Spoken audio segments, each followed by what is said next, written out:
If you have student loans, this is probably the closest thing you can get to a free lunch. We're talking about the student loan forgiveness.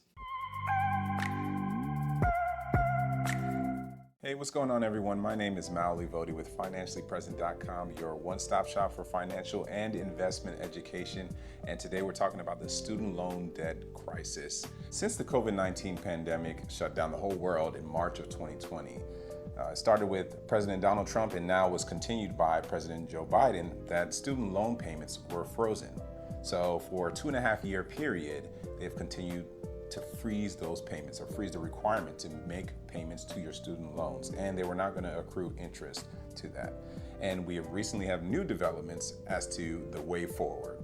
So let's look at the details. Number one, the ending of the student loan payment freeze. So for the 8th and final time, student loan payments are going to be extended only up until December 31st, 2022. So starting on January 1st, 2023, you will be required to start paying back your student loans. But wait, there's more. You may have your student loans forgiven. Okay, so if you make $125,000 or less if you're single, or $250,000 or less if you're married, you can have up to $20,000 of your student loans forgiven completely if you received Pell Grants. If you haven't received Pell Grants, then you can have up to $10,000 forgiven of your student loans. And this is big. This is essentially a free lunch for some. What's going to happen is you won't have to pay that amount. You will have to apply. There's going to be an application that's going to come out from the Department of Education, and you will be able to list all of the specific parameters to show that you qualify for this debt relief. So according to the White House, this is going to help about 20 million people pay off their student loans completely. There's still going to be several million people that have student loan debt, but this is going to help create some less of a burden as far as the payments. But how do you qualify? How are you eligible? Your eligibility is going to be determined by your income, as I stated before, but your income for the years 2020 or 2021. So it's going to be based on your adjusted gross income for the years 2020 or 2021. So you might be asking, what's going to happen if you made payments during the pandemic? Well, I've read somewhere that you may be eligible for your money to be refunded to you if you are under that income limit, that qualifying income limit. Definitely check it on studentaid.gov. They're experiencing higher than normal volume, so it's a little hard to get through that website and navigate through these things, but stay tuned because you're going to be able to prove all of that at some point and fill out some application in order to get a reimbursement if that remains true. Now, will the loans that are forgiven be taxable? Okay, so in the past, what would happen is if you had your loans forgiven, generally they would add that amount to your taxable income for the year. But because of the American Rescue Act of 2021, loans forgiven between 2021 and 2025 will not be taxable. So again, this is like a free lunch. And so beginning in 2026, assuming that act is not renewed or carried over, that's when forgiven loans will be taxable.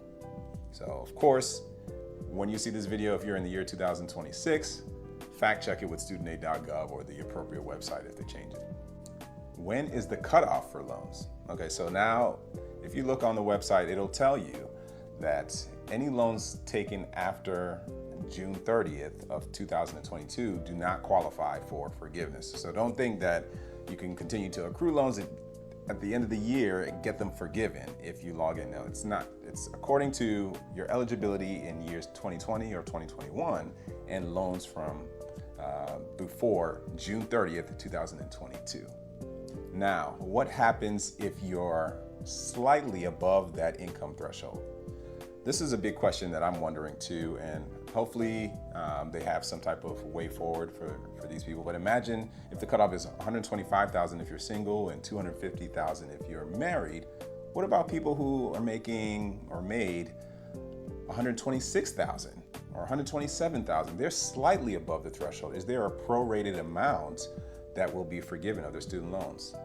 That, I don't know the answer. I'd love to hear in the comments below, even if this video is a couple years old. I want to see if for some reason that they were able to go back and prorate some of the relief for people within that range. All of the appropriate information regarding the student loan debt forgiveness plan is going to be on studentaid.gov.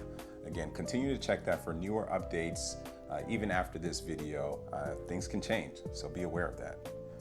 Obviously, there's going to be a big uproar about this. There are people like myself who have already paid off their student loans and don't really get any benefit out of this, and it is what it is. Some people also, unfortunately, did not go to college because of the financial burden that they were going to assume. They're looking at this and they're probably wondering, like, I could have taken out loans if I knew they were going to be forgiven in the future. I don't know. In the future, we get more and more new information, and unfortunately, things aren't fair. I don't particularly feel any type of way. I can't go back and change the hands of time, but I do think about people who would have gone to college if they knew that the financial burden would have been a little bit less. So that's unfortunate. But in that same vein, we can also think about people who enjoyed PPP loans and others who enjoyed stimulus checks and things of that nature. And the last 3 years have been incredible as far as spending and monetary decisions. So we just have to see what the future holds. If you like this video, I want you to share it with someone who has student loans. Like it at the bottom, share it with a friend, turn on notifications, especially subscribe if you're new to the page as well. And until next time, stay present.